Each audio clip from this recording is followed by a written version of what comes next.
No ha habido muchas presidentas municipales en Texcoco. Tú eres una de las pocas que ha llegado a ese cargo. ¿Cómo fue llegar ahí a la presidencia municipal? El encierro ya había llegado a un momento límite donde ellos lo que querían era ya salir. Y entonces empezaron a hacer fiestas clandestinas. Vendían boletos y decían, es en casa tal. Lo pasaban por WhatsApp. De alguna manera, sorprendentemente, nos llegaba a nosotros. Y entonces andábamos rastreando el tema y teníamos que cancelar, andar detrás de ellos.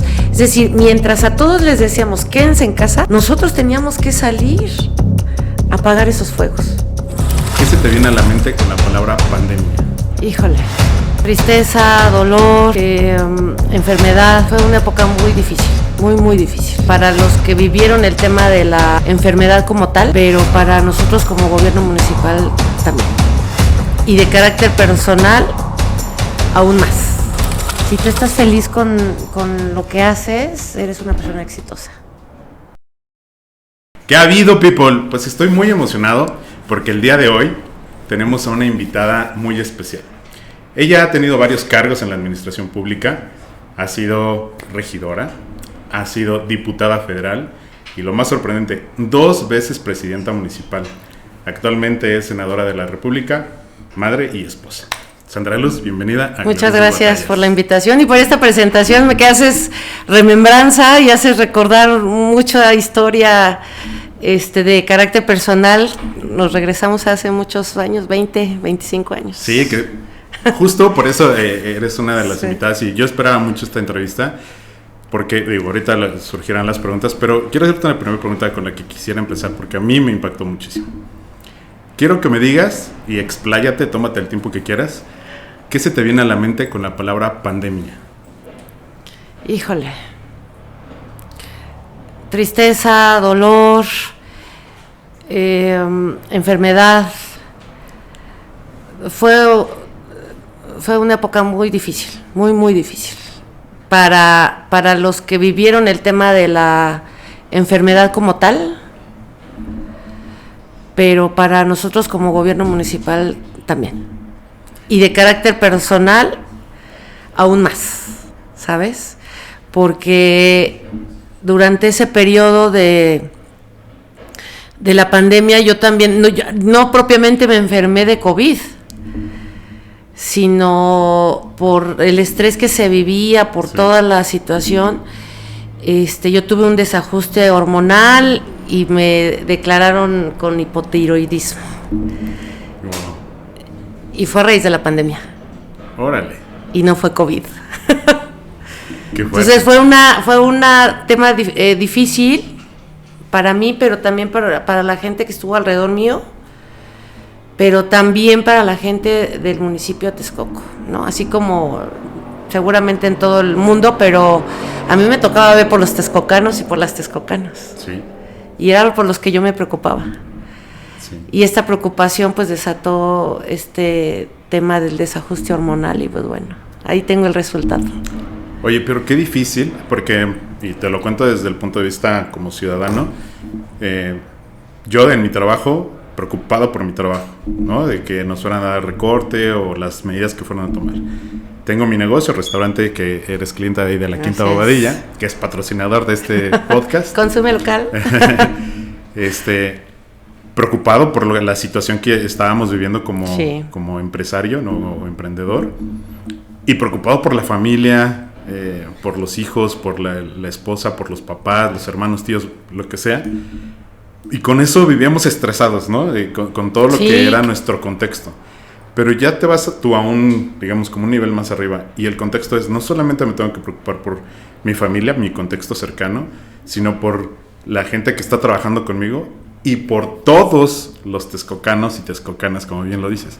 O sea, nunca, y supongo que la gente en algún momento, pues, solamente pensaba en sí mismo, ¿no? De, no me quiero enfermar yo, ¿no? Y fuimos, en cierta forma, egoístas, pero porque nos queríamos cuidar, ¿no? Veías cómo se moría fulanito, sutanito, y decías... Escuchabas las campanadas de las iglesias de las comunidades. Sí, y justo ahí es como el reto, ¿no? El reto a enfrentar.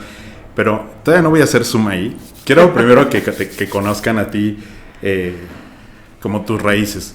¿Cómo fue tu infancia? ¿Qué recuerdos tienes ahorita presentes, los primeros que se te vengan de tu infancia?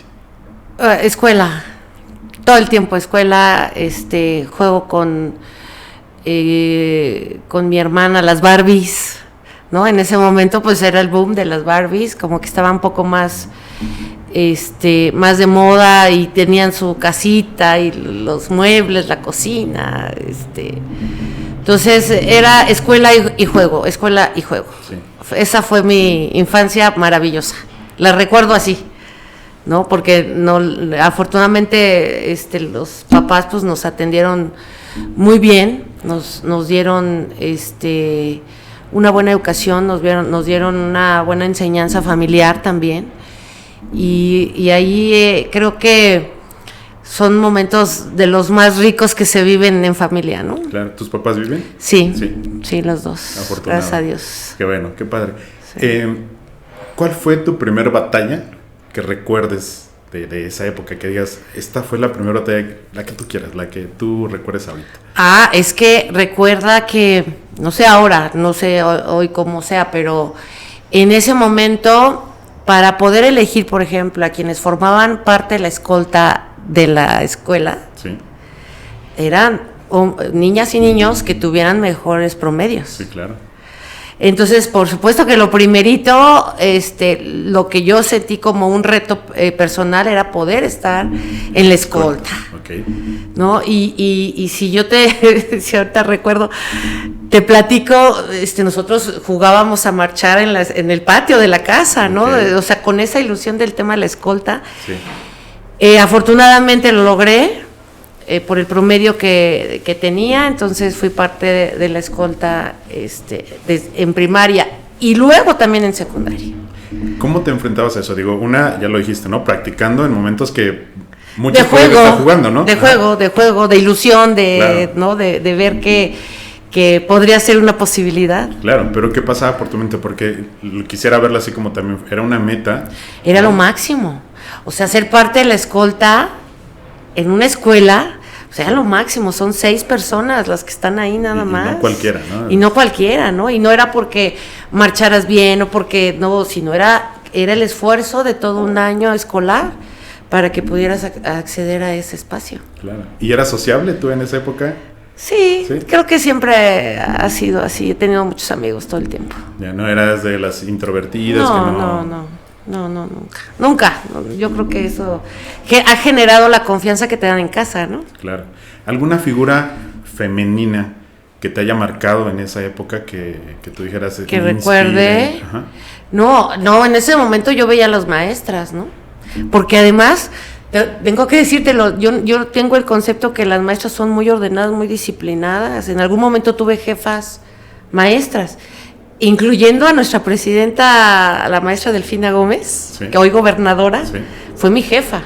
Y entonces, yo creo que son muy organizadas, ¿no? Sí. Muy disciplinadas con su trabajo.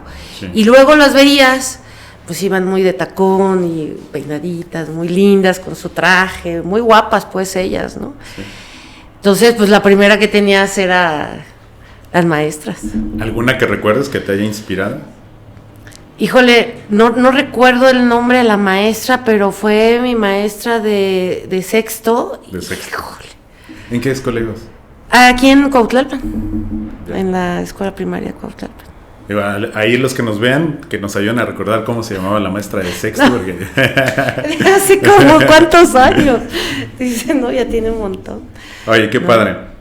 Ahora, ¿cómo surge en ti ese afán de la política? No sé, creo que desde siempre estuve como metida en temas que eran como luchas sociales, ¿no? O luchas de justicia en ese momento. Sí. Recuerdo, por ejemplo, cuando iba en preparatoria, yo estudié aquí en la EPT. Sí. Y decían, oye, es que el director, hay que apoyar al director tal. Y yo decía, sí, hay que apoyarlo porque a mí se me hace que es muy bueno. Y desde ahí ya empezamos a mover, ¿no? Sí. El tema del jefe de grupo. Uh-huh. ¿No? Desde ese momento, Sandra, jefa de grupo, ¿quién vota? Todos, bueno, está bien, yo soy la jefa de grupo. Yo creo que desde ese momento empecé como a tener algunos destellos, no propiamente como direccionado hacia eso, pero sí de participación. Yo no quería ser política, yo quería ser arqueóloga. ¡Órale! O sea, y me quedé en la Escuela Nacional de Antropología e Historia. Que es difícil. De hecho, sí, a un arqueólogo. Complicadísimo, porque cada carrera hay 80, 60 lugares dependiendo la carrera, sí. Y haces un propedéutico, después haces el examen y luego ya te quedas, ¿no? Sí. Entonces yo me quedé ahí. Pero la distancia no ayudó. Sí. Imagínate, de Cuautlalpan hasta ahí a Cuicuilco. Sí, hasta el sur de la ciudad. Pues es que fácil, para llegar a las 9 de la mañana eran salir 5:30 de la mañana. Sí, sí, que es la situación de mucha gente, ¿no? Ajá. Pero yo la verdad el primer semestre dije, ya no quiero, es mucho viajar, hacía mucho tiempo en el transporte público, creo que lo que hizo decidirme ya dejar esto fue cuando salía una combi del metro aeropuerto, sí, directo a Chapingo. Okay. No hacía paradas en todo el transcurso. Sí. Entonces te daba la oportunidad de estar como que leyendo o dormido o escuchando música, y yo preferí dormirme. Sí. Y ya cuando desperté, casi estaba en el punto donde me iba a bajar en la parada de Cuautlalpan. Sí. Y me bajé, yo creo que todavía dormida, y me caí. Y yo dije, ¿qué estoy haciendo? Sí. O sea, ya no era vida, ¿no? Ya no estaba disfrutando lo que quería hacer. Y decidí salirme de la escuela. Tuve 6 meses sabáticos. Sí. Y fue cuando salió la convocatoria a la Universidad Autónoma Metropolitana, ¿no? Entonces, pero, y ahí, déjame te digo, y ahí, mi primera opción fue poner ciencia política. Sí. ¿No? O sea, lo mío ya era sociales, eso lo teníamos bastante claro. Ciencia política en primera opción, y segunda opción todavía se podía poner no sé si ahora cómo esté el asunto, pero antes era así. Y en la segunda opción pongo letras hispánicas, que estaba muy relacionado con el tema donde estaba, ¿no? Y no, me quedé en la primera opción, en ciencia política, y yo dije, bueno, pues termino el tronco común y vemos qué pasa. Me seguí de filo y empecé a participar en ese momento en el PRD. Me invitó un amigo justo de Cuautlalpan, mi queridísimo amigo Guillermo Delgadillo, sí, fue a verme a mi casa, a la casa de mis papás, sí, y me dijo, ven, súmate, te invito a participar. Dije, ¿por qué no? Sí. Y fui. Y ahí empezó todo este andar. O sea, nada que ver. Me voy a regresar un poquitito en esos 6 meses sabáticos, porque pues muchos chavos que nos ven, no han decidido qué quieren estudiar. Uh-huh. Otra, no han, digamos, como pensado a qué se quieren dedicar y no saben qué hacer de sus vidas, ¿no? Y están preocupados, estresados de no quiero esta carrera, o qué voy a hacer en los próximos meses, cuando al final, por ejemplo, a ti te sirvió para encontrar tu vocación, ¿no? Sí, para encontrar opciones, ¿no? Exacto. Porque de repente nos quedamos como con lo que es lo primero que te topas, sí, y no ves lo demás. Entonces creo que sí hay que darse su tiempo para esto, pues, ¿no? No digo que dejen espacio entre salir de una etapa y entrar a otra, sí, pero a veces es necesario, pues, ¿no? Yo lo veo desde ese punto de vista. Inclusive en algún momento lo comenté con un chiquillo y le decía, bueno, si no es lo tuyo, date tu tiempo, claro, ¿no? Y sabes que lo vi muy triste, lo vi muy sacado de onda, porque decían que ya iba a perder el año y era un fracaso, y Y yo creo que no. Yo creo que cuando estás ya realmente convencido de lo que sí es lo tuyo, lo vas a hacer y va a pasar el tiempo y vas a fluir sin necesidad de hacer pausas. Justo, por eso hacía esa pregunta. Cuando ya entras a la política, entraste, digamos, como a la par al PRD y también estabas estudiando, pero seguramente te topaste con digamos, como alguna barrera en el tema, y no es por decir que en el PRD, sino en general en la población, el machismo está presente, ¿no? ¿Tú con qué te enfrentaste como mujer en la política? No, bueno, para empezar era muy chava, ¿no? Sí. O sea, tenía 18, 19 años cuando ingresé al comité de base de PRD en Cuautlalpan. Sí. Y entonces, ser chavo, pues significa inexperto. Y eso ya para empezar es un tope, porque pues uno llega muy entusiasta y diciendo, no, pues yo estudio y voy y no sé qué, pero te topas con que no es lo mismo. Sí. No es lo mismo inclusive lo que está sucediendo a la par en el ámbito territorial que lo que estás viendo en la universidad.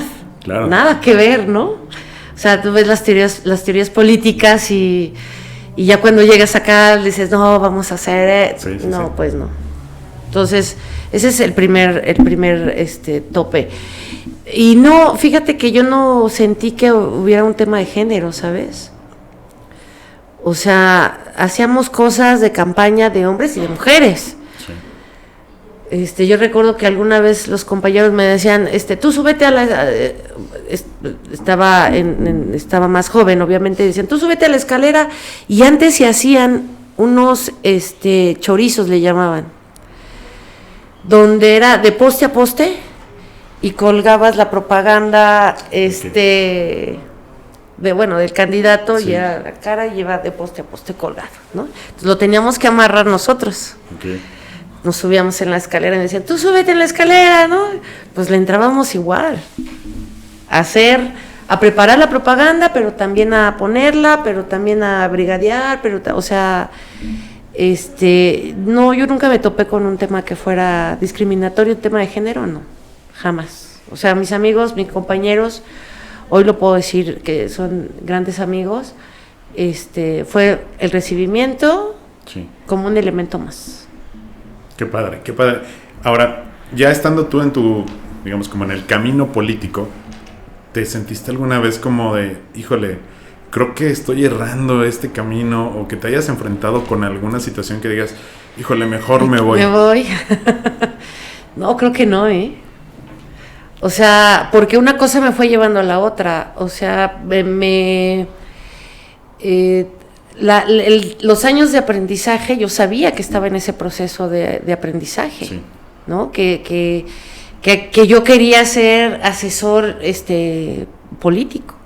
Sí. Yo decía, yo quiero ser asesor, yo quiero ver a los candidatos y decirles, yo les escribo a los diputados, a las diputadas sus iniciativas, todavía no estaba como tal el tema de marketing como definido como una disciplina, ¿no? Sí.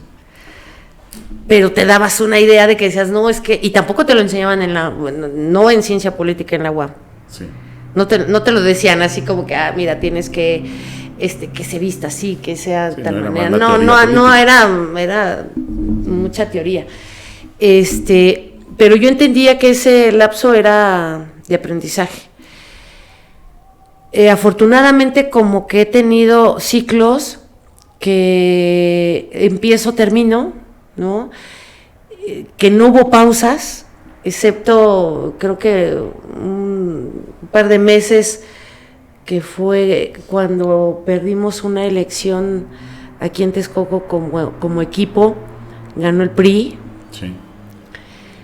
Un proceso de reflexión durante unos meses y después dijimos, no, vamos a seguirle dando. Y nos empezamos a volver a organizar. ¿Cómo? Entonces no hubo momento para pensar. Pero ¿cómo te recuperas de algo así, por ejemplo? O sea, lo veo así, ¿no? Yo estoy animado, yo voy con todo y sé, las campañas son pesadas, y le inviertes tiempo, dinero y esfuerzo, ¿no? Y de repente llega el resultado y ¡pum! Perdimos, ¡chin!, ¿no? Y pues sí, te decaes y todo eso. ¿Tú ¿En qué te agarrabas o cómo te motivabas? En los compañeros. Porque todos estábamos sufriendo, todos estábamos dolidos, todos teníamos ese sentimiento, ¿no? Sí. Entonces, no podías ahí claudicar porque pues veías al compañero y decías, no, espérate, no, amigo, no te bajones, mira, vamos a tener mejores momentos, ¿no? Sí. Entonces, pero sí tuvimos que hacer un momento de pausa, de reflexionar qué fue lo que hicimos mal, qué fue lo que hicimos bien, por qué la ciudadanía dejó de confiar en el equipo, qué fue lo que pasó. Pero fue muy poquito, porque después empezamos a organizarnos y bueno, y después ya vimos lo que pasó. Sí. O sea, un gobierno totalmente ineficiente. Sí. Mal. Ya no hubo necesidad de hacer nada. Ya nada más era regresar a volver a tocar la puerta de la gente para decir, confíen en nosotros, ¿no? Aquí está otra opción. Aquí estamos. Aquí seguimos. Claro. Que pasaron, bueno, en ese momento eran, digamos, como el gobierno, después pasaron a ser opositores.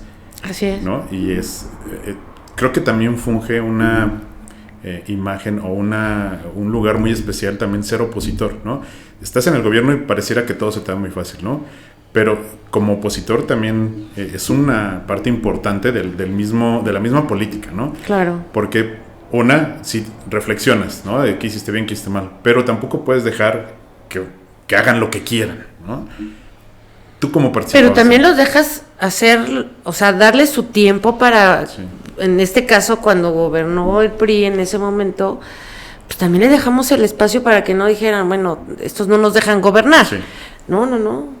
Tuvieron su momento, tuvieron su tiempo, no lo aprovecharon, lo ejecutaron mal y la gente volvió a calificar. Ajá. Volvió a calificar, pues, ¿no? O sea, no hubo necesidad de hacer prácticamente nada más que organizarnos. O sea, organizarnos a través de estas células en las comunidades del equipo. Tenemos representación de compañeras y compañeros maravillosos de muchos años, pero otros que se han venido sumando.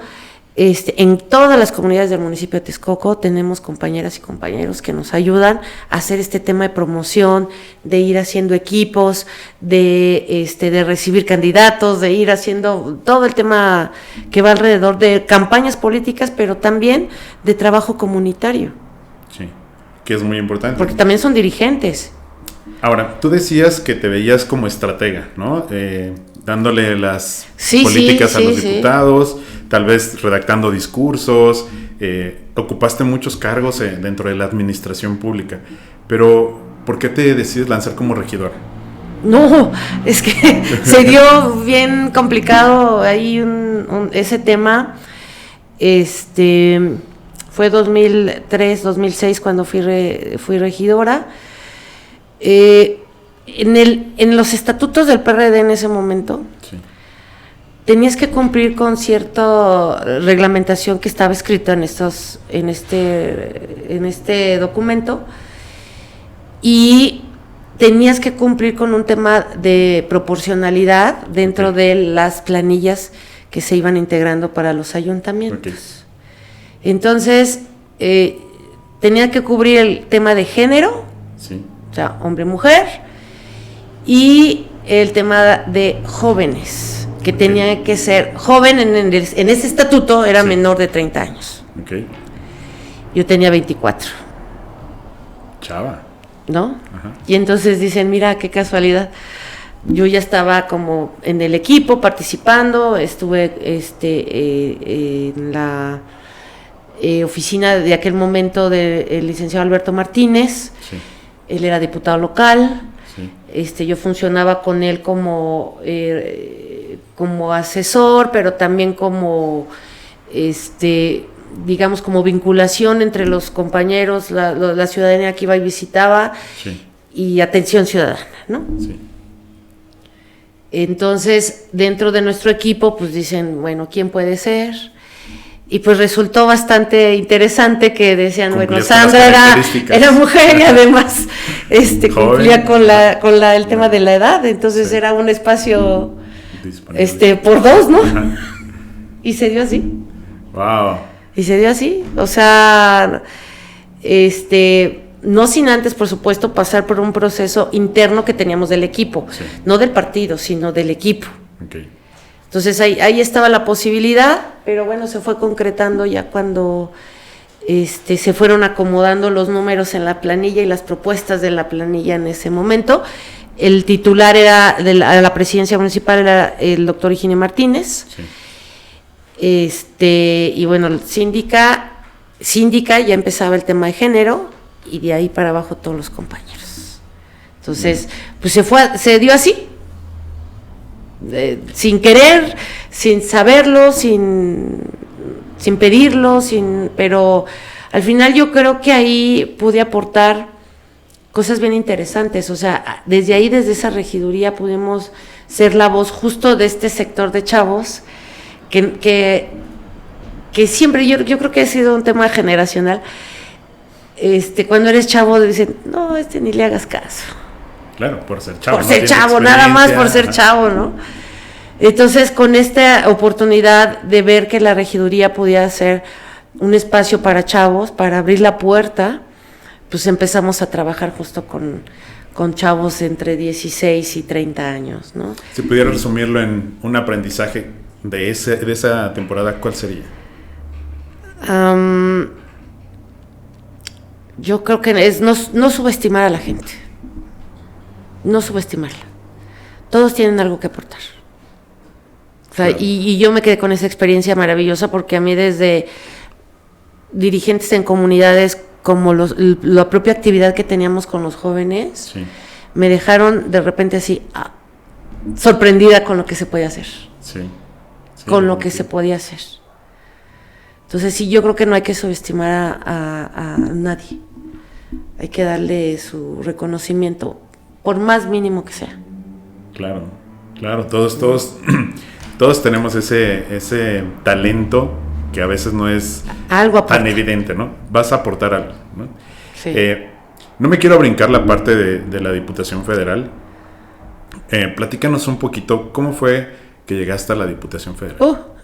No lo vas a creer, pero cuando decidimos dejar el PRD, algunos de nosotros, porque justamente ya estábamos viendo como que ya no estaba llevando la ruta que se planteó de origen, ¿no? De izquierda, de llevar la bandera de la justicia social, o sea, se perdió todo esto. Decidimos abandonarlo y decidimos seguir a un dirigente nacional que en ese momento nadie le apostaba nada, que era Andrés Manuel López Obrador. Desde aquí, desde Texcoco, muchas veces lo recibimos como dirigente, y luego como dirigente de un partido, lo recibimos, le abrimos las puertas. Se construyó desde acá una plataforma de organización que no era partido político, aunque ya se pensaba que era Morena. ¿Por qué Morena? Es Movimiento de Regeneración Nacional, ¿no? O sea, un movimiento. Entonces, justo la maestra Delfina, por ejemplo, participó en esta alianza de partidos, pero que la alianza se llamaba Morena, todavía no existía, era una organización, y la maestra participó, y bueno, ganamos, ¿no? A través de dos partidos que en ese momento la abanderaron, pero la alianza se llamó Morena. Fíjate. No éramos partido. Eso fue 2013, ¿no?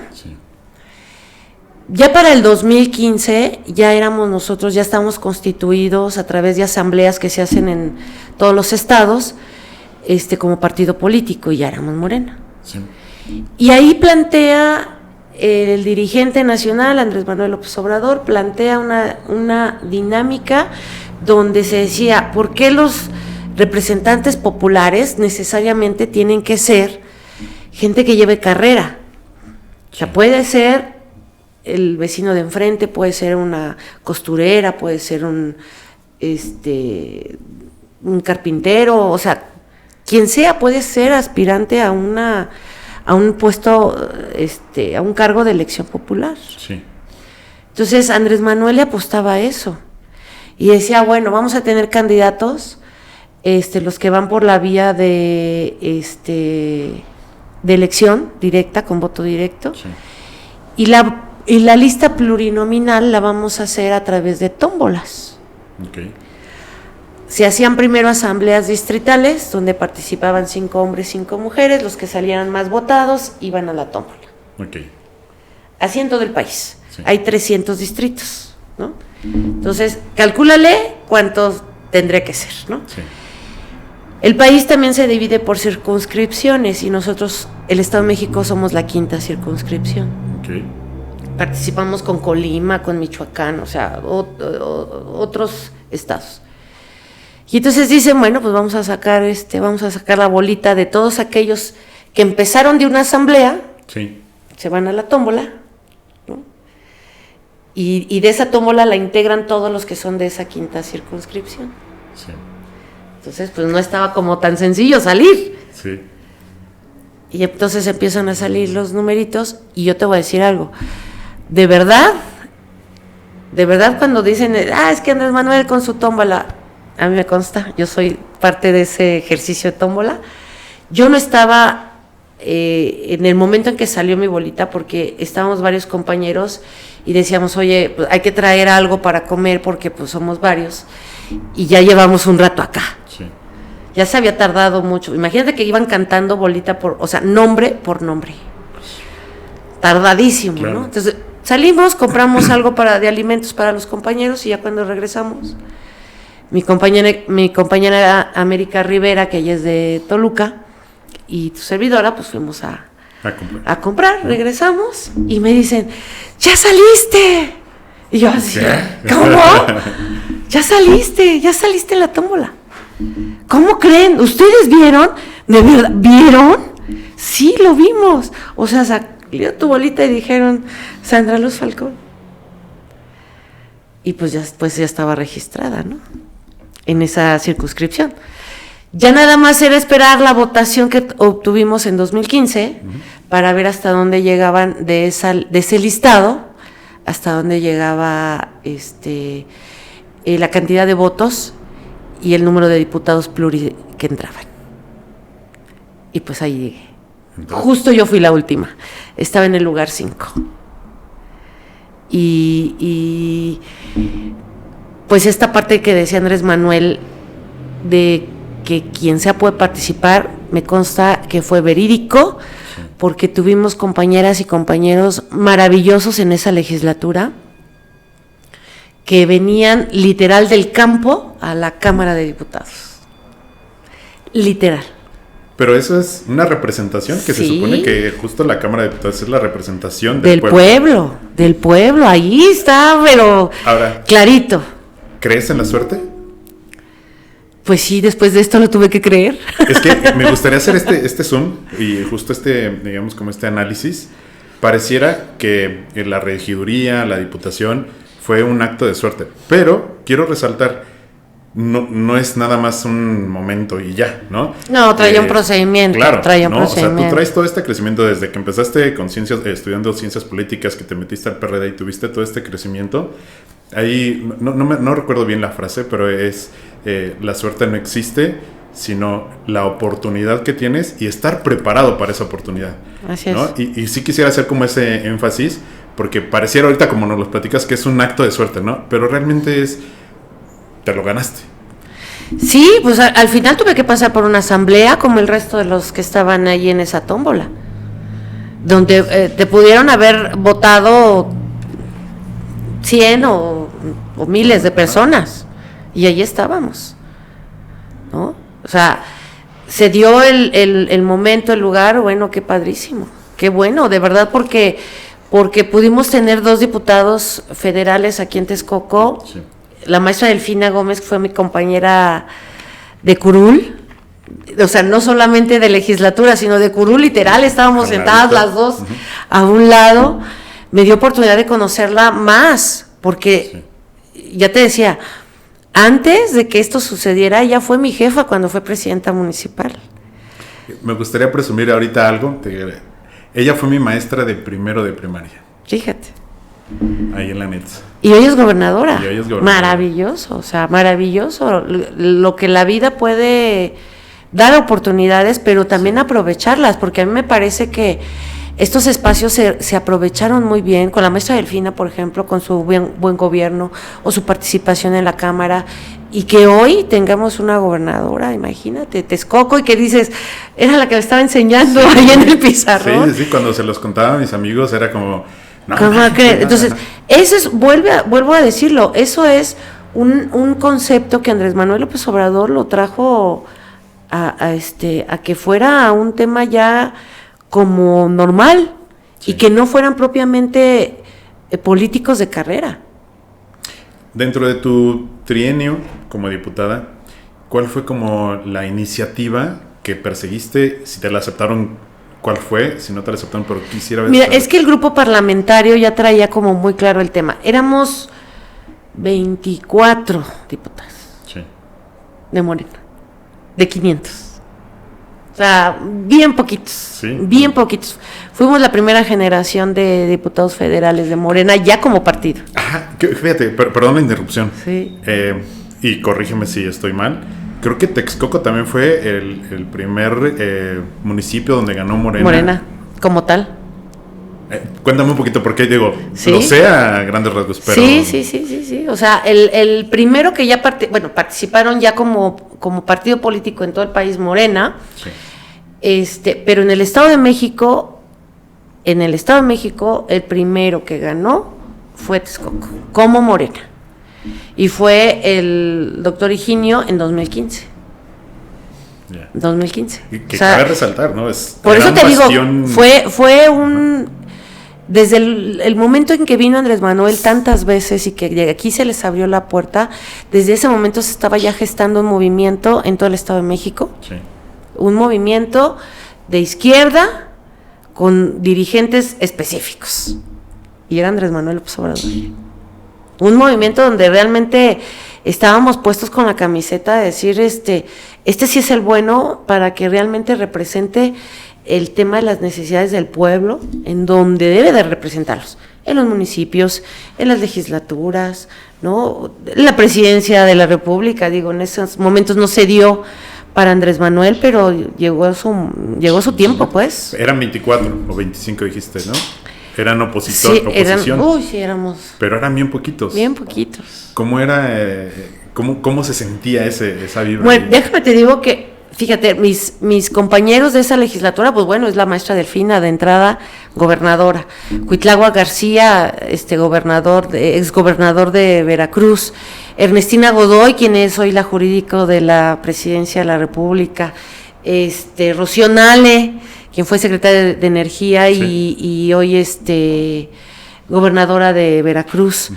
Era Ariadna Montiel, ¿no? Paola Félix, o sea, pero también estaba Blandina, que es de Puebla, otro compañero, Rodrigo Abdalá, o sea, un montón de compañeros que hicimos tan cerrada esa solidaridad entre todos, sí. Porque decíamos, si no nos cuidamos entre nosotros, ¿quién nos cuida? Sí. ¿No? Y hicimos un grupo tan ameno, tan trabajador, tan empático entre nosotros, que aunque nos mandaban a trabajar a otros estados, porque esa fue nuestra contribución al movimiento,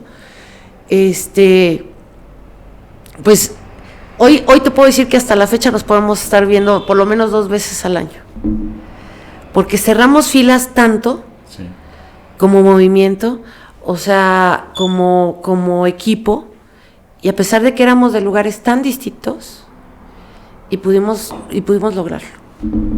Qué padre. Quisiera pasar, te digo, no me quería brincar la parte de la diputación porque la considero muy importante, pero no ha habido muchas presidentas municipales en Texcoco. Sí. Tú eres una de las pocas que ha llegado a ese cargo. ¿Cómo fue llegar ahí a la presidencia municipal? Muy emocionante,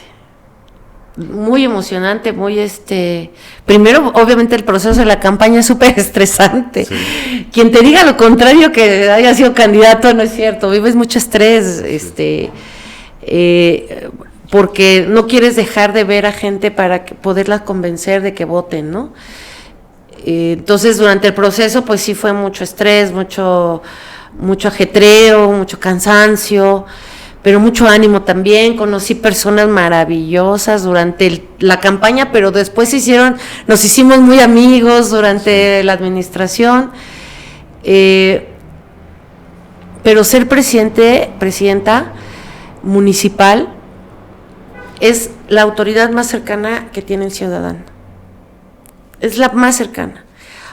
Llega un momento en que por todo eres causa tú, ¿no? Si llovió porque ya llovió, si no porque... Pero aún así, es el honor, yo creo que es el honor más alto que puede tener un ciudadano. Poder servirle a tu pueblo, a tu gente, a tus vecinos, es maravilloso. Le digo, lo mencionas muy bonito, pero la responsabilidad es ser súper grande, ¿no? Enorme. Comenzabas con la pregunta de la pandemia.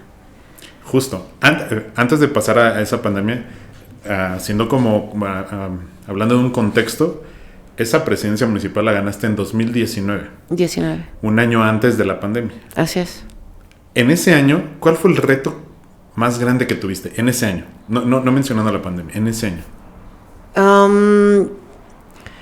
Primero yo creo que era estabilizar, o sea, que no existiera... Para mí era muy importante, y es todavía, el tema de seguridad es muy importante para el equipo, para nosotros, para los que somos parte de esta continuidad que le hemos dado a Texcoco. El tema de seguridad pública es el tema número 1. Sí. Entonces, lo que yo buscaba era que todo estuviera tranquilo, que todo estuviera quieto, que tuviéramos... Pues siempre va a haber porcentaje de incidentes de temas de seguridad, siempre los va a haber. Sí. Pero nosotros queríamos que fueran los mínimos y que obviamente estuviéramos en esa dinámica, pues, ¿no? De que Texcoco estuviéramos tranquilos. Sí. Entonces ese fue como lo primerito tema que agarré fue lo primeritito, ¿no? El tema de seguridad. Ya después vienen todo lo demás, ¿no? O sea, así como cuando se satura, por ejemplo, los drenajes. Tú dices, híjole, que no pase nada en Texcoco, que no se encharque, que no salga el agua, vamos a destapar. O sea, ya después viene el tema de servicios públicos, sí, ¿no? Pero todo iba muy bien, muy tranquilo, o sea, traíamos como el presupuesto en tiempo, ¿no? El tema de obras y la visita a las comunidades, iba todo en tiempo y forma, sí, hasta que llegó la pandemia. Hasta que declararon la pandemia en México. Sí, porque empezó en porque 2019. la veníamos monitoreando, pero porque además yo recuerdo que traíamos el tema de la Feria del Caballo. Sí. Lo recuerdo perfecto porque decíamos, teníamos que tomar una decisión. Y cuando vimos que Aguascalientes cerró, nosotros teníamos que tomar una decisión de Texcoco. Claro.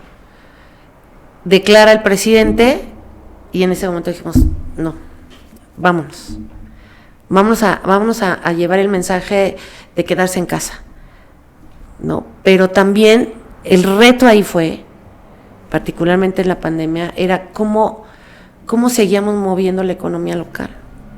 Claro. Al principio, antes de empezar la entrevista, te decía lo importante que son las decisiones, ¿no? Las decisiones en la vida de uno. Depende mucho tu futuro de la decisión que tomes. Decidir no estudiar, sí estudiar, entrar a la política, no entrar a la política, poner un negocio, no ponerlo, te va a definir, ¿no? Pero hablando individualmente, cuando tu rango te permite tomar decisiones que van a afectar a una sociedad completa, debe ser complicado. Muy complicado. ¿Cómo tomabas esas decisiones?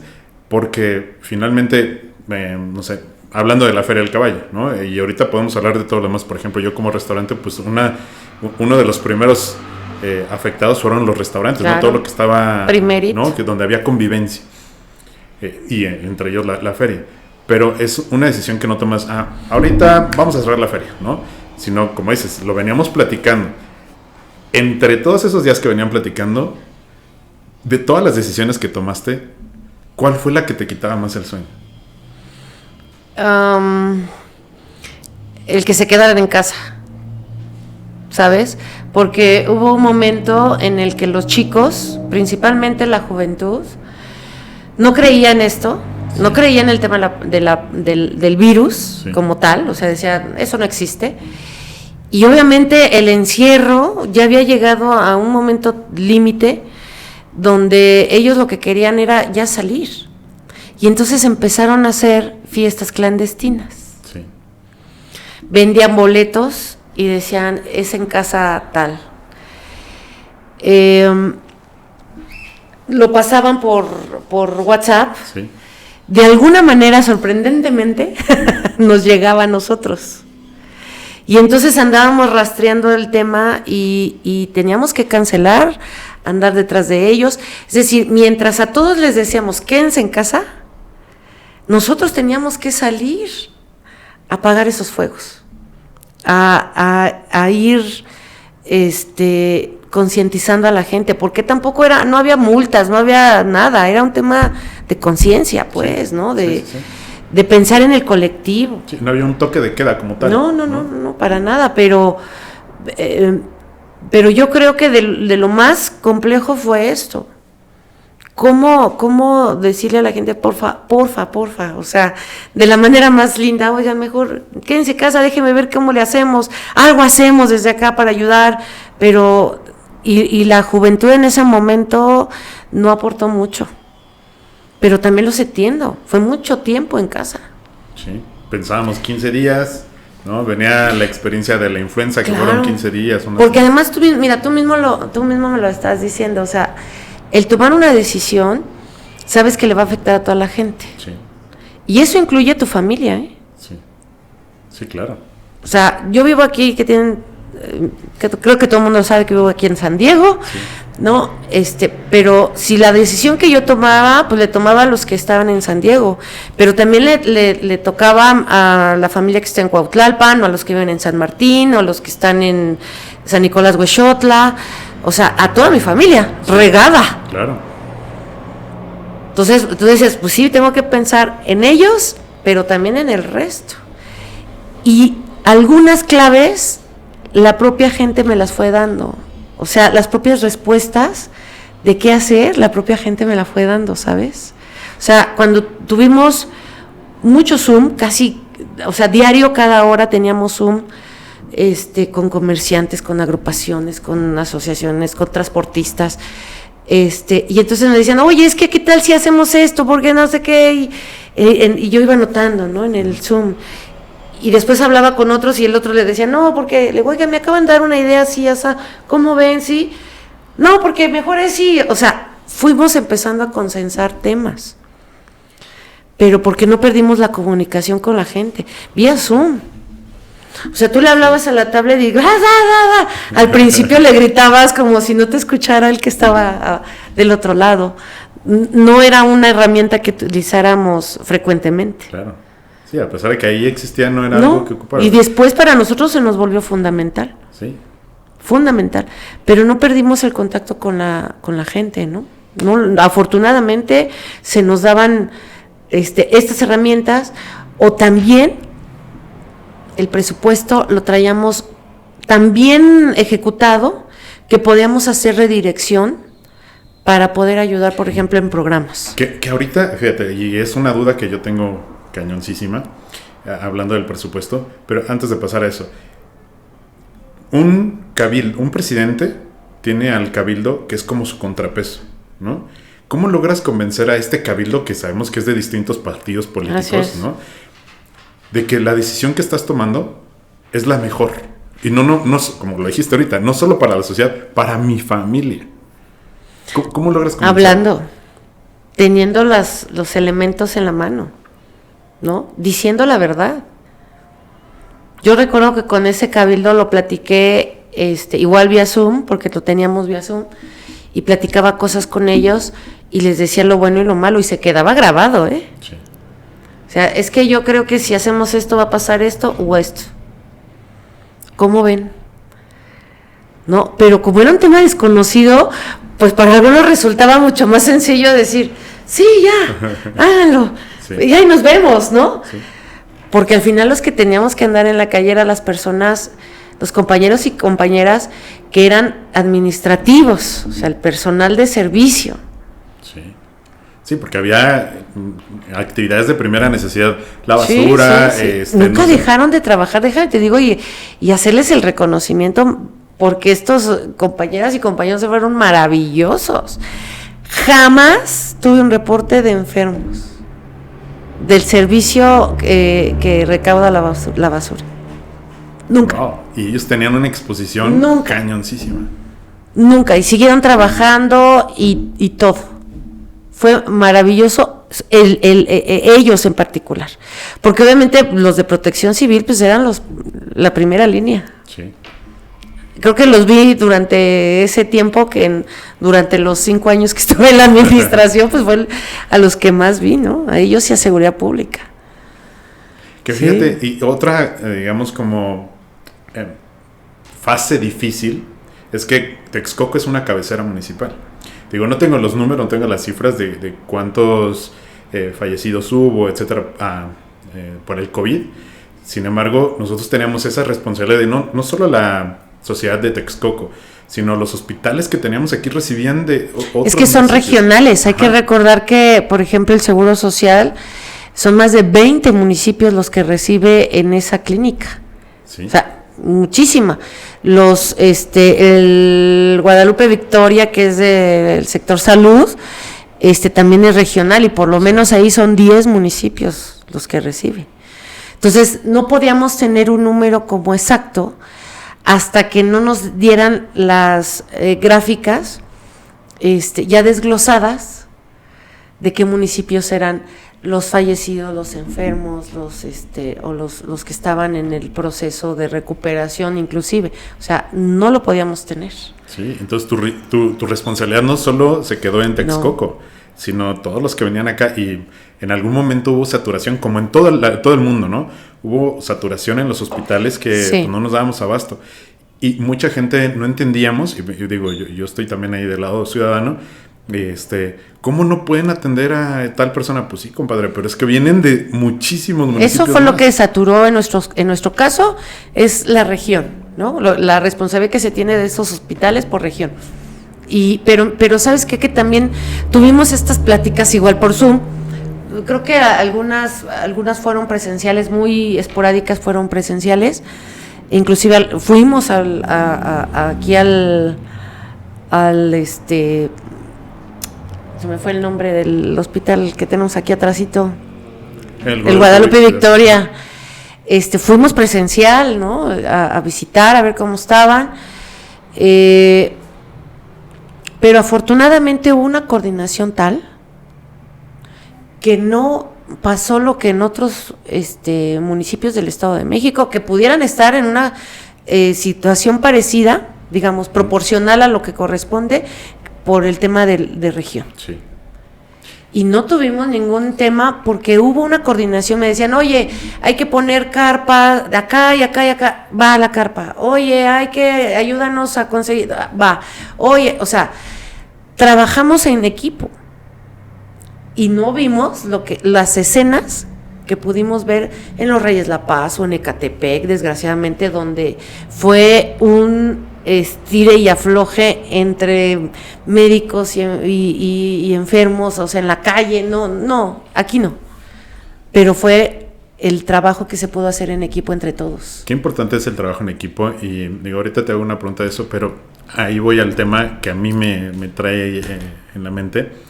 Hablabas de la coordinación, hablabas del presupuesto. Algo que yo presumí acá, digo, yo trabajaba en MedLife, en la Ciudad de México, y conforme se fueron abriendo las puertas, regresábamos que un día o 2 días, pero cuando ya empezó el periodo de vacunación, pues empezó a haber, pues todo el mundo queríamos vacunarnos, ¿no? Era una demanda y la oferta era chiquititita, ¿no? A cuentagotas iba a llegar. A cuentagotas. Y de pronto pues llegan embarques que ya empiezan como a repartir en cada uno de los municipios. Y como era tanta la demanda, pues obviamente se hacían unas filas enormes, ¿no? Y era un caos, se volvió un caos. Y yo me jacté, digo, soy un orgulloso texcocano y siempre presumo, no sé si te ha pasado a ti de que estás en algún lado y, ay, tu pueblo, ¿no? Ay, queda bien lejos. Bueno. ¿No? Sí, a mí siempre yo estudié en Puebla. Decían, sí, yo estudié en Puebla, trabajé en la Ciudad de México y cuando hablaba de Texcoco me hacían una burla de, ay, queda hasta San Juan de las Pitas, ¿no? Y es un pueblo. Sí. Bueno, yo me jacté de presumir de, bueno, compadre, yo me vacuné en Texcoco y me tardé 5 minutos. Ah, no es cierto, claro que no. Te lo juro, me tomé video, me tomé una foto y se la mandé a mi jefa en ese momento. Porque le dije, mira, ¿dónde estoy? Dice, no, prepárate para estarte 4 horas. Y a los 15 minutos, mira, ¿cómo fue la estrategia o cuál fue la estrategia que ocuparon para poder tener todo ese mecanismo del carrusel, estar en Sams, que era un estacionamiento enorme? ¿Cómo fue esa estrategia? Pues igual, llegaron representantes del gobierno federal, del gobierno del estatal y nosotros. Todavía en ese momento decíamos sedes. Inmediatamente pensábamos en lugares grandes, en donde se puedan sentar. Yo decía, pues ahí en el Deportivo, en el Estadio Claudio Suárez, ¿no?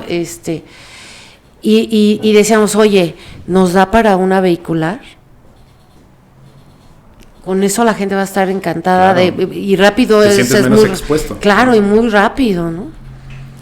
Entonces exploramos dónde, porque también está Puerta Texcoco. Sí. ¿No? Sí. Y decíamos, bueno, una sede allá y la otra acá, y bueno, sí, pero ¿cuántas personas necesitamos diarias?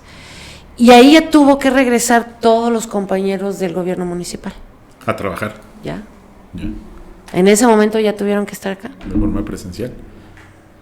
Porque ya no había más.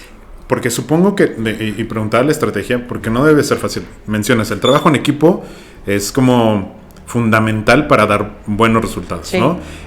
Tú como líder, y no hablando nada más el líder del trabajo del Ayuntamiento de Texcoco, ya fungías como líder para estos 3 órdenes gubernamentales, ¿no? Que decías, vino el federal, el estatal y el municipal. Coordinar a los 3 tampoco debe de ser sencillo, ¿no? Debe ser, yo agarro... No, porque además ya después salen temas de ¿quién paga? ¿No? Claro. ¿Quién paga? ¿Quién hace? ¿Quién hace eso? Yo decía, a ver, no me interesa cómo esté el tema, nosotros lo sacamos. O sea, yo lo que quería era que ya se diera en Texcoco, ¿no? Lo que buscaba era que se diera fluido, que estuviera ordenado, porque días antes habíamos visto otros ejemplos en la Ciudad de México que había sido totalmente un desorden, caos, ¿no? Un caos, o sea, y no quería que sucediera eso. Era lo primerito en que estaba pensando, no, a nosotros no nos puede pasar esto. Claro. ¿Qué tenemos que hacer? A ver, vayan y midan, ¿cuántas sillas nos caben? ¿Cuántas carpas necesitamos? Oye, a los adultos mayores, por ejemplo, decíamos, no, hombre, llévales agua, llévales un dulce para que aguanten. Y eso que tú mismo me estás diciendo, no era tan largo el tiempo de espera. Sí. Y aún así estábamos pensando en ello. Y luego ya la logística, pues era también los propios compañeros que eran los servidores públicos, desde el viene o con el carro o con las personas, decir pásele, hasta siéntate, llegaban, la aplicaban y decían ya, no pasó nada, ya les pasó su ratito de observación, vámonos, ahora pase por acá. O sea, y decíamos, aquí tantos. Ah, sí, pero los compañeros estaban todo el día. Pues también habría que darles de comer. Claro. Por lo menos un alimento tenían que hacer. Entonces, compañeros, ahora, receso, coman, regresen. Y estaban así. Pues también estaban súper expuestos. Y aún así nosotros les decíamos, por favor ayúdenos, entre nosotros, ¿no? Que háganos parito. Yo sé que a lo mejor algunos podían estar más propensos a que puedan adquirir la enfermedad, pero ayúdenos, necesitamos a todos. Todos mis compañeras y compañeros, todos arriesgándose y todo estaban ahí presentes. No así, por ejemplo, con el personal sindicalizado. No podíamos hacer tanta presión ahí. Okay. Por sus cláusulas, por una serie de cosas y bueno. Pero todos los de confianza, la verdad es que le entraron aquí. Todos al pie del cañón. Y quería hacer como mucho énfasis en eso, digo, porque personalmente a mí me sorprendió toda la logística. Yo, soy actuario y me gustan mucho las matemáticas, ¿no? Y tengo, digamos, como esa especialidad de proyectos, de project management, y sé lo que implica organizar un evento, ¿no? Y el organizar un evento tienes que checar todo esto que acabas de mencionar, y aún así hay broncas, ¿no? Algo sale, siempre algo sale. Sí. Pero cuando ya estás hablando de miles de personas y mucha gente, y digo, los invito a que nos comenten, seguramente va a haber el que diga, no, yo me tardé 4 horas, pues sí, compadre, pero organizar a tanta gente no es sencillo, ¿no? Es complicado. Pero nosotros vivíamos el procedimiento, ¿sabes? O sea, cuando estábamos en la unidad deportiva Silverio Pérez, sí. Yo me fui, me formé, entré, me llenaron mi hojita, sí. Todo el rollo, me sentaron, me vacunaron, ya me levanté, todo lo que ellos me dijeron yo lo hice, ¿sí? En la otra del estacionamiento de Sams, igual. Me formé, yo decía, ¿cómo? No, es que la fila, le digo, a ver, ¿dónde está la fila? Tú. Yo recuerdo que llegaba casi hasta el Palacio de Justicia. Sí. Sí, ¿no? Inclusive ahí hay y entonces yo decía, ¿cómo podemos hacer para que no se el caos? Porque porque tenía que seguir la ruta, pues, ¿no? Y entonces tenemos un compañero que es el único que tenemos, desde aquí le mando saludos a mi compañero Apodaca. Ajá. Es el único especialista en transporte. Okay. Y entonces yo le decía, ¿cómo no? Para que no pase esto, ¿qué hacemos? Pues mira, puedes prolongar la fila, contrafitamos y pones y das la vuelta y entonces lo dejas esperando desde allá. Ok. Y otros me decían, oye, pero está el estacionamiento. ¿Te acuerdas que hicieron el cinema? Dijo, y si no lo prestan y ahí vamos así, sale, pida, ¿de quién es? Ahorita se los pedimos prestado todo. O sea, pero porque yo fui y lo recorrí, y yo dije, no, hija, no manchen, esto está terrible, no puedo pasar, ¿qué pasa? No, yo manejando. Sí. Entonces, si no lo vives, si no tienes la experiencia de hacerlo tú, claro. Pues no puedes tomar decisiones hacia el aire. Te pueden decir, ay, este es un caos, mira, está pasando esto y aquello.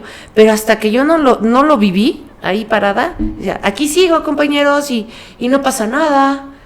Oigan, ¿por qué no llega la policía? Aquí nadie nos dice nada. Yo estoy aquí. ¿Dónde? Pues aquí, parada. En mi carro, aquí, parada. Pero lo tuve que hacer.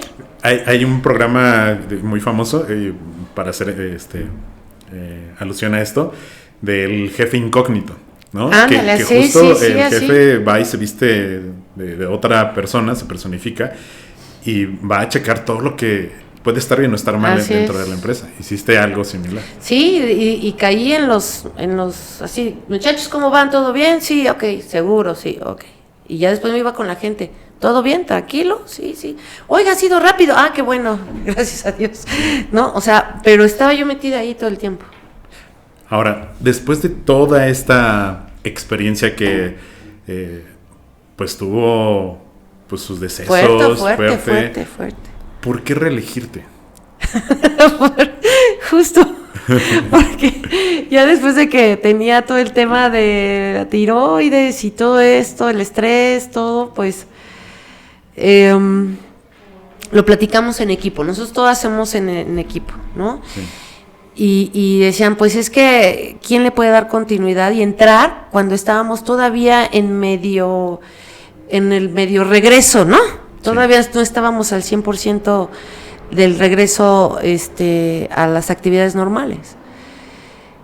Y decía, ¿quién ha tenido el contacto? ¿Quién ha estado? Pues es que no hay más que le des continuidad al tema, ¿no? ¿Sabes cuál fue mi primera respuesta? Dije, no, yo estoy enferma, me siento mal, ¿no? O sea, a pesar de que ya me habían regulado y a pesar de todo esto...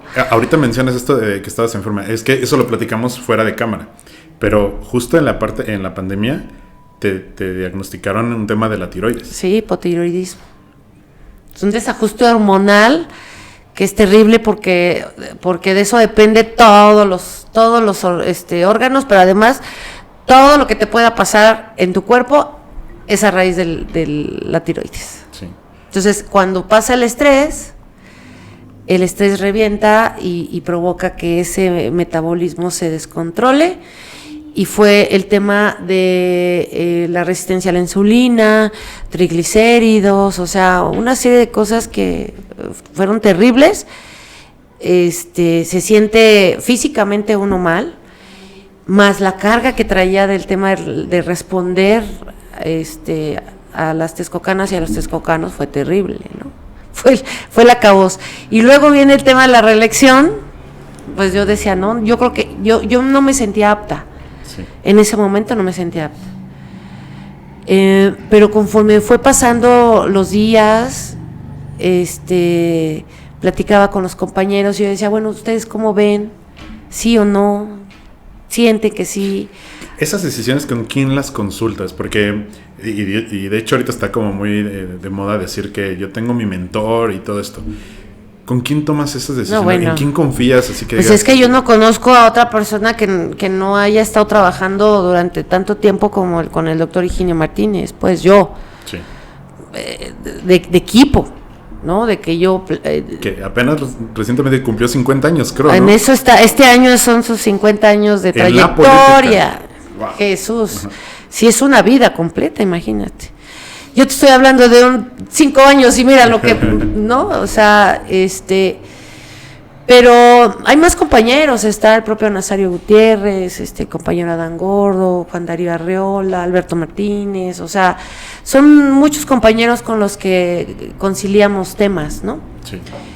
Y por la dificultad de ese momento de la pandemia, pues no podíamos vernos todos, pero pues lo íbamos consultando por separado y haciendo como consultas muy puntuales sobre el tema de la reelección. Sí.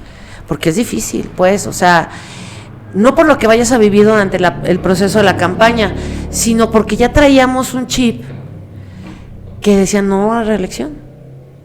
No reelección, no a la reelección, no a la reelección, porque era una bandera, porque se volvió una bandera después. Sí. Durante la campaña se volvió una bandera. Pero también estaba la otra parte de decir, bueno, ¿y por qué no darle continuidad? Que eso es algo muy importante. De hecho, por eso existe esa oportunidad legalmente de que... Sí, bueno, ya existía legalmente que fuera continua la reelección, ¿no? La modificación ahí estaba. Ajá. O sea, yo no estaba haciendo nada ilegal. Claro. ¿No? Y lo importante de darle continuidad a algo, claro, es mucho, ¿no? Muchas veces hay políticas que se quedan sin tener como esos frutos, porque llega el siguiente gobierno y dicen, no, esto no quiero. Cambio, ¿no?, de idea, sí. Y realmente nunca dejaste que fluyera, ¿no? Y que dieran esos resultados. Así es. Ahora, te reeliges y eso para ti fue... ¿Qué pensabas cuando me voy a reelegir, pero tenías que pasar por un proceso? ¿Te sentías tú ganadora? Sí, o sea, por eso te digo, lo consulté con los compañeros alrededor, cómo se sentían ellos, porque también son parte del equipo y son los que te hacen ganar. Claro. Las compañeras y compañeros dirigentes de las comunidades son los que, cuando tú no estás presente, ellos te hacen la campaña, ellos hablan por ti, ellos son los voceros del proyecto, ¿no? Entonces, pues fueron a los primeros que les dije, oigan, ¿cómo ven? ¿Me ayudan? Sí, vamos. ¿Cómo sienten el ambiente? ¿Cómo lo ven? Está difícil, ¿no? Y la mayoría me decía, está difícil, sí, pero nunca ha sido fácil. Claro. Nunca ha sido fácil para nosotros, ¿no?, hacerlo. Y entonces me sentía muy segura de lo que ellos iban trabajando y iban reportando, ¿no? Decían, ya convencí a tal, ya les dije a tantos, ya fui a visitar, ya, o sea, ya pusimos lonas, bueno, que eso ya es todo un tema de logística, pero más bien era el acercamiento con la gente, ¿no? De qué opinaban. Y decían, sí. Entonces eso a mí me fortaleció mucho para salir a la calle a hacer lo que teníamos que hacer. Porque venías de un tema controversial. Ahorita hicimos ¿sí?, Zoom en la pandemia y, como decíamos, no todos lograron manejar bien la pandemia en logística, en vacunación, en todo esto, ¿no? Y tener la probabilidad de que el público o la sociedad te castigara con el voto diciendo no manejó bien la pandemia. Sí, pero te digo, yo creo que la parte fundamental fue que los compañeros dieron su punto de vista, los dirigentes de las comunidades dieron sus puntos de vista de cómo sentían el ambiente, ¿no? Con lo que poquito que habíamos trabajado y con lo que trabajamos por el tema de la pandemia, que pues se frustraron muchos proyectos, claro, ¿no? Nos dejó trabajar solo un año.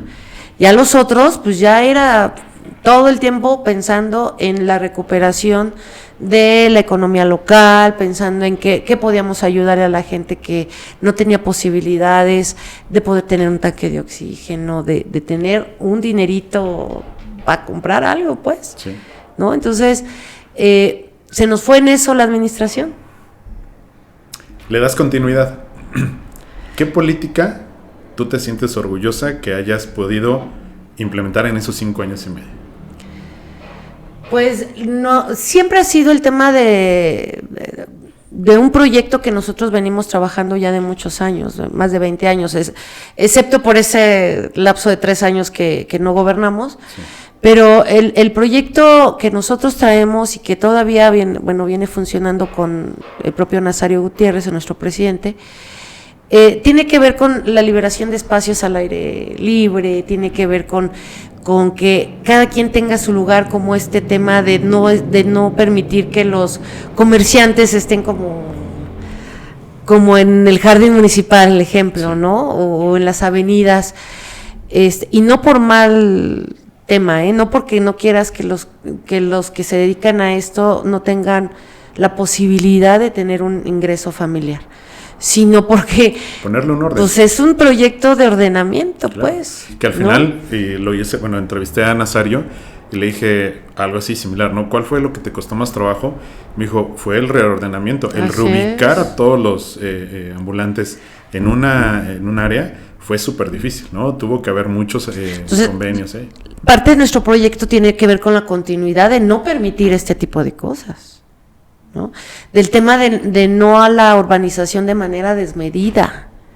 O sea, las unidades habitacionales, a mí me llegaron propuestas de mucho dinero, de mucha inversión, de resolver problemas de vivienda y de servicios. Sí.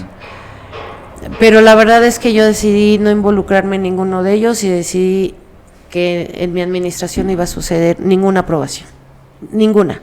Así te resolvieran la problemática más complicada, yo decidí que no. Sí. No, porque entre más población tengas, pues obviamente los servicios crecen, la dinámica social se viene complicada. Si no es un tema, yo creo que sí hay un tema de vivienda en Texcoco, sí, pero para los que estamos aquí, sí. O sea, hay muchas familias que tienen ya hijos, ya casados, ya con nietos, inclusive, que viven en la misma casa. Sí. Necesitamos esos espacios, sí, pero para los texcocanos. Y no, insisto, no es que yo diga, ay, no lleguen a vivir, no es ahí. Es que primero tenemos que resolver lo que ya tenemos aquí. Claro. Fíjate, recuerdo hace muchos años, tomaron una foto aérea de San Vicente y Los Reyes, así, y Texcoco. Y se ve así súper poblado, pero lleno de casitas, o sea, ve una línea y Texcoco se ve... Es que literal hay esa línea. Ajá, pero se ve, sí. Digamos como que el crecimiento sano, por decirlo de alguna forma, que lo permite el hecho de tener el control, ¿no? Sí, no natural, es el crecimiento natural. Ajá. Que se tiene que dar, pues, pero ¿no? hay que hacerlo organizado. Así, ¿no? Es. O sea, ahora... Sí, entonces yo creo, de lo que me decías, yo creo que mi principal política pública fue darle seguimiento a esto, pues, ¿no? Al no al crecimiento comercial, pero tampoco al crecimiento urbano y la recuperación de espacios al aire libre, llámese deportivos o llámese parques, en fin, ¿no? Claro. ¿Cómo se equilibra una mamá, una hija, una hermana, una esposa con la política? Difícil, porque a veces decimos, en casa no se habla de esto, y termina uno hablando de esto. Sí. Entonces, es complicado, pero insisto, yo creo que como son pues son ciudadanos de aquí, en mi caso, me platicaban cosas, ¿no? Que a lo mejor yo no alcanzaba a ver. Sí. Y como mi familia está repartida por todo el municipio, pues obviamente me platicaban de diferentes lados. Entonces me ayudaron mucho en ver desde otro punto de vista temas, mucho me ayudaron. Pero de repente sí nos decían, ya, aquí eres igual que nosotros, ¿no? Aquí sigues igual en el sorteo para el intercambio de Navidad, o sea, sí. Aquí ponemos todos cuando llegamos a casa de mamá, ¿no? El trato es igual, y así ha sido. Pero ¿cómo te organizas? O sea, me refiero, la figura que tenemos como la hermana, la mamá, la hija, la mujer, es parte fundamental de las actividades de la casa. Claro. ¿No? Obviamente, tu ocupación te exige mucho tiempo. ¿Cómo organizas ese tiempo para...? No, hay mucha ayuda. Hay mucha ayuda alrededor. Mucha ayuda. O sea, yo puedo decirte que una de mis hermanas, por ejemplo, es la mamá de los chiquillos, ¿no? O sea, porque yo no estaba, ¿no? Sí. O mi mamá me hacía de comer y me llevaba. Oye, te traje esto para que comas, ¿no? O mi papá, oye, yo paso por el perro. Sí. O sea, mucha ayuda que hay alrededor y que cuando son los momentos de calidad, ya cuando estamos juntos, o sea, por lo menos una vez a la semana nos veíamos y nos poníamos al día. Y hasta la fecha nos vemos así de, ¿qué hacen, no? Alguien está ocupado tal día, órale, va, nos vemos. O sea, tenemos que vernos, somos como muy muéganos nosotros. Pero yo creo que es el tema de la gente que está alrededor ayudándote, apoyándote, ¿no? Con todas las actividades que pueda ver alrededor de casa. Sí, claro. Y la disciplina también de uno, ¿no? O sea, sí tienes que dejar temas como todos, los problemas de trabajo afuera, y luego ya cuando llegas te concentras en lo que está acá adentro. ¿Cuál ha sido el sacrificio más grande que has tenido que hacer? No, yo creo que ninguno. O sea, no, yo no lo veo como sacrificio, pues, ¿no? Perdí algunas cosas como no sé, dejé de leer mucho tiempo. Sí. Hasta que lo volví a retomar, por ejemplo, ¿no? Dejé de guisar o de hacer así como experimentos en la cocina y todo esto, y que de repente vuelvo a retomar. O sea, hábitos que tenía y que dejé de hacerlos, eso sí. Pero no lo considero como un tema de sacrificio, pues, ¿no? Porque ya hoy lo retomo, por ejemplo, el tema de la lectura, lo retomo, y en los ratitos que puedo ya sé cómo organizarme más bien, ¿no? ¿Quién es Sandra Luz hoy? Ya soy una mujer muy madura, muy consciente de lo que hago, muy congruente con lo que digo y con lo que hago. Soy más solidaria, ¿no? No sé, creo que a lo largo de estos años he aprendido a valorar mucho más a la gente, he aprendido a darle su lugar, su espacio, a toda la gente que he conocido durante todos estos años, porque de repente como que luego se consideran que, pues se puede ser nada más, es un voto más, ¿no? Se valora más. ¿Cómo definirías el éxito? Yo creo que el éxito es lo que te haga feliz. Si tú estás feliz con lo que haces, eres una persona exitosa. No tiene que ver con recursos, no creo. Cuando tú eres feliz, lo proyectas, lo transmites. Y para mí eso es una persona exitosa. ¿Cuál ha sido tu batalla más gloriosa hasta el día de hoy? Híjole, de carácter personal, tengo que decirte que tuvimos en casa, en familia, tuvimos un proceso muy, muy complicado, vivimos un feminicidio y brincar esta parte y ocupar también los espacios de elección popular para poder visibilizar estos temas que son muy difíciles, poder ocuparlo creo que ha sido uno de los retos.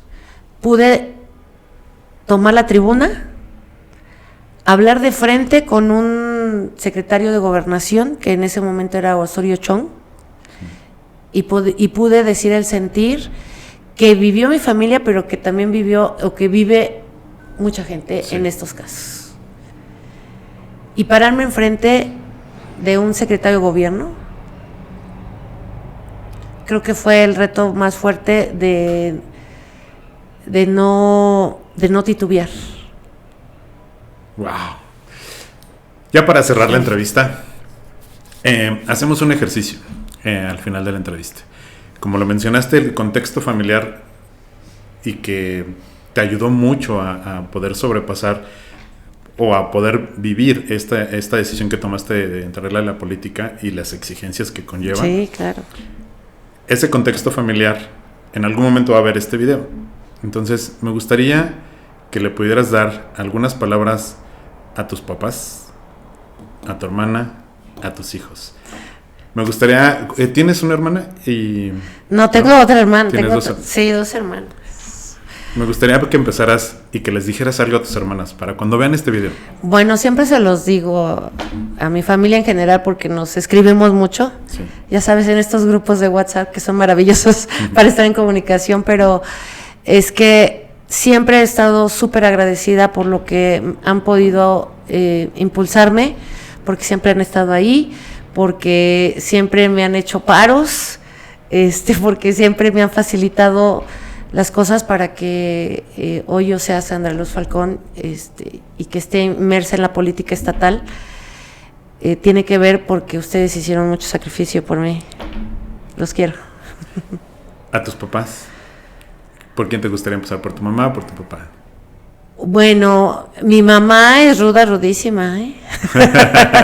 No, mi mamá es muy disciplinada, ¿no? Muy ordenada.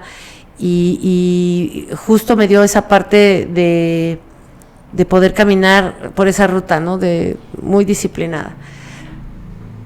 ¿Qué le dirías a tu mamá cuando vea este video?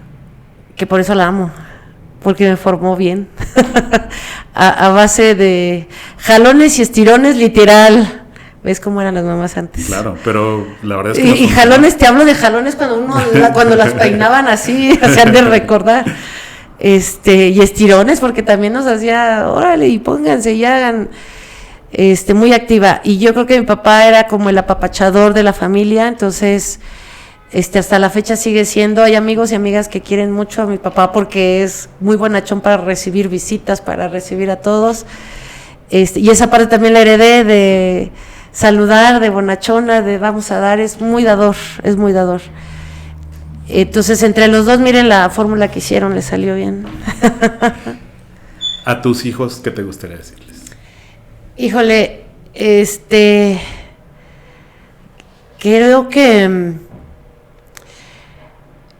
creo que esa es la pregunta más difícil, ¿sabes? O el comentario más difícil, porque quisieras que todo les saliera de maravilla, pero sé, por experiencia, que no siempre es así. Sí. Y que hay que librar batallas. Y que cada quien trae sus propias batallas, cada quien lo sabe, ellos lo saben. Que los tienen que librar y que aquí estamos para poderle echar la mano. ¿A tu esposo qué le dirías? No, hombre, ese ingeniero, pues es el que me acompaña para todos lados. Me aguanta. Gracias por aguantarme, porque no es nada fácil lidiar con una persona que tiene tantos temas en la cabeza y que vayas librando uno por uno. No es nada fácil y él ha estado ahí todo el tiempo. Excelente, qué bonitas palabras. Si pudieras darle un mensaje a todas las niñas y niños que sueñan con liderar, ¿qué les dirías? que no lo dejen, que no porque caigan una vez no se van a levantar. Si cayeron una vez, exploren el qué fue lo que pasó, reflexionen sobre esto y el siguiente va a salir mejor. Que no claudiquen. La verdad es que lo que quieran hacer y si están convencidos, si lo hacen con cariño, si lo hacen con amor, les va a salir bien. Excelente. Senadora de la República, ¿qué proyectos tienes en el futuro? Pues mira, ahorita por lo pronto salir a territorio. Estamos recorriendo el Estado de México, estamos caminándolo junto con la senadora Mariela Gutiérrez, vecina de nosotros de acá de Tecámac, caminando con ella, haciendo partido, llevando la voz de Morena a todo el Estado de México, llevando la voz de la doctora Claudia Sheinbaum, porque no siempre llega, llevando también la voz de la maestra Delfina Gómez, nuestra paisana de acá de Texcoco, como gobernadora, y haciendo conciencia con la gente, pues, ¿no? De que todavía tenemos que transformar este país. Nos queda mucho por hacer todavía. Tenemos mucho que hacer con la gente, pero todo es a través de la conciencia, a través del razonamiento, a través de pláticas. Nosotros no trabajamos por un tema de trabajar en masivo, sí, sino más bien en calidad. ¿Qué información les llevamos? La gente tiene que estar informada. Y esa es la labor que de manera pronta estamos haciendo. ¿Qué se viene? Pues también queremos festejar a nuestro compañero y dirigente, el doctor Higinio Martínez. Queremos hacerle una celebración. 50 años no son nada fácil. Sí, no. Si yo ahorita te hice remembranza de 20 años... 20, 25 años, imagínate lo que implica 50 años. Lo que puede ser, y yo no conocí a otros actores políticos que ya no están con nosotros, pero de cerca yo conozco nada más a Higinio Martínez con esta trayectoria, pues, ¿no? O sea, conocí a Ifigenia Martínez, conocí a Muñoz Ledo, sí, pero de cerca sí vivirlo todos los días y con todo lo que hemos pasado, más que a él. Perfecto. ¿Tus redes sociales, cómo te pueden encontrar? En Facebook, así, Sandra Luz Falcón, igual en Insta, @Sandra Luz Falcón, todo junto, y creo que ya nada más. Perfecto. Bueno, casi todos son iguales. Sandra, muchísimas gracias, me llevo una gran charla para muchas gracias aprendizaje. A ti. Gracias a ti y a todos los que nos van a ver o que nos están viendo. De verdad, muchas gracias, la disfruté mucho, me hicieron sentir muy cómoda, muy recordadora de temas. También hay que hacer pausas para hacer este recuerdo de vez en cuando. Muchas gracias. Muchas gracias.